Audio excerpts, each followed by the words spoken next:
Welcome to the 2021 Heritage Fair, brought to you by Heritage Patrimoine Cornwall in partnership with your TV Cogeco.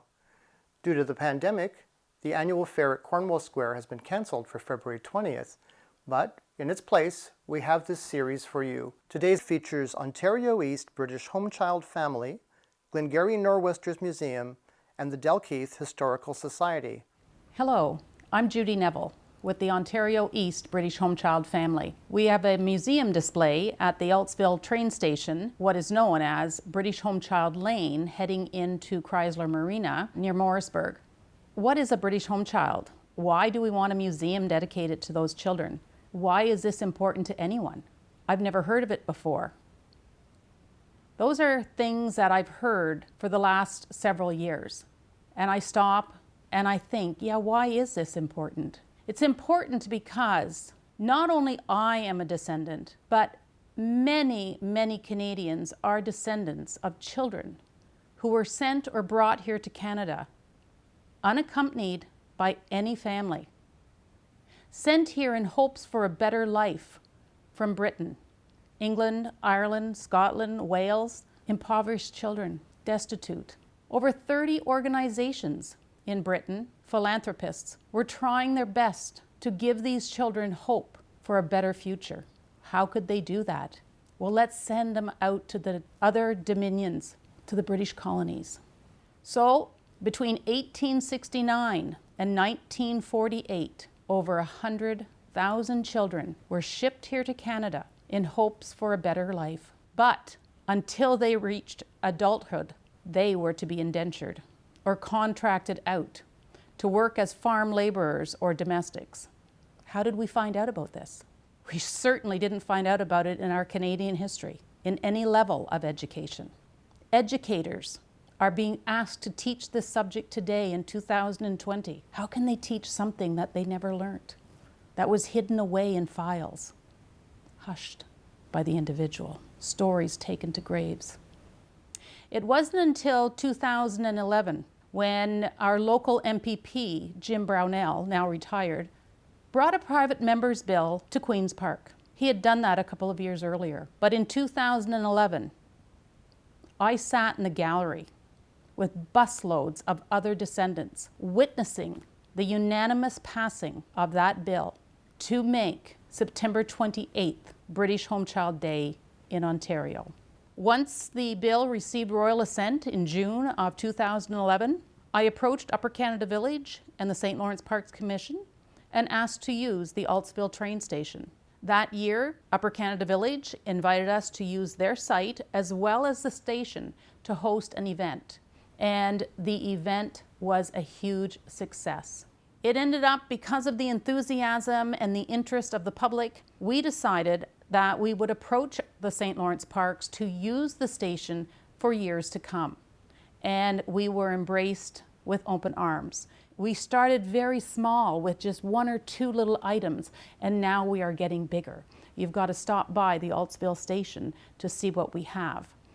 When I think about British Homechild Day, I also have to give credit to our local MP, Guy Lonzon, now retired, for taking up the challenge to encourage the Canadian House of Commons to enact September 28th, our National British Homechild Day.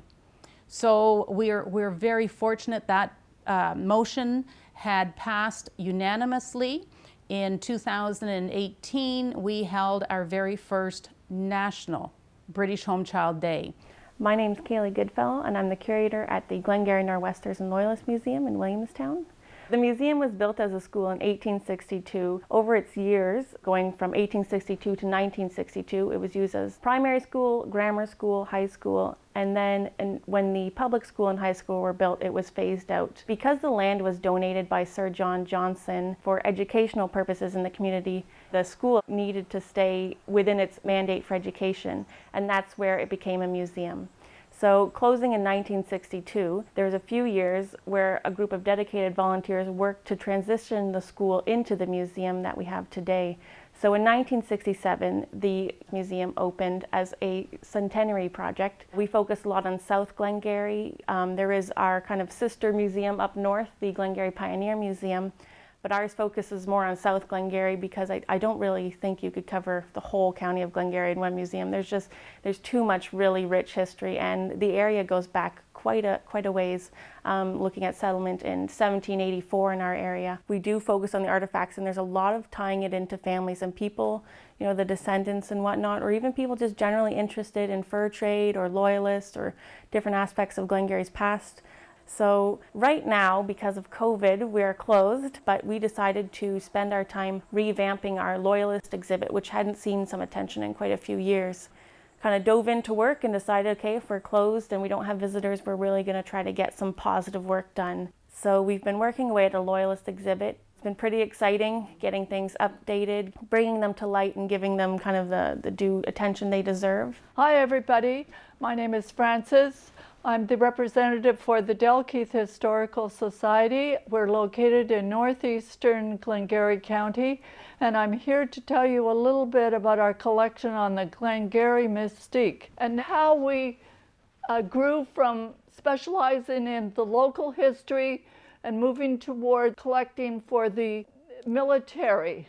I would like to honor the late Jean McLennan by noting that she's the one who encouraged us to start collecting stories on those who had served. So we started out by having Remembrance Day activities. Then we bought a property where it was an old church general store property with basically a shell, but it was good enough for us. And we started to, with the help of Heritage Canada and North Glengarry, we started a memorial garden. We have a memorial stone, a memorial cross, and a hallowed area where we have an outdoor Remembrance Day service. And one of our members fell in love with our little extra building on the property, and she saw that space as she just had to create a mural. She never created a mural before, and the first mural was for World War I, honoring the horses, so many horses that were bought in the Glengarry area and shipped to Europe and never returned.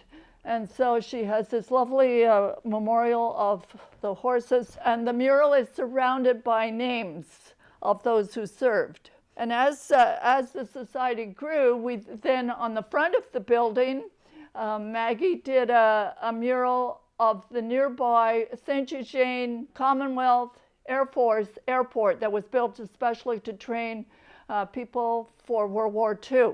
So we invite you to come and see us up in northeastern Glengarry County. We hope to be open in 2021, our 10th anniversary, on Saturdays from 10 to 1, so March through December, with a few special events in there.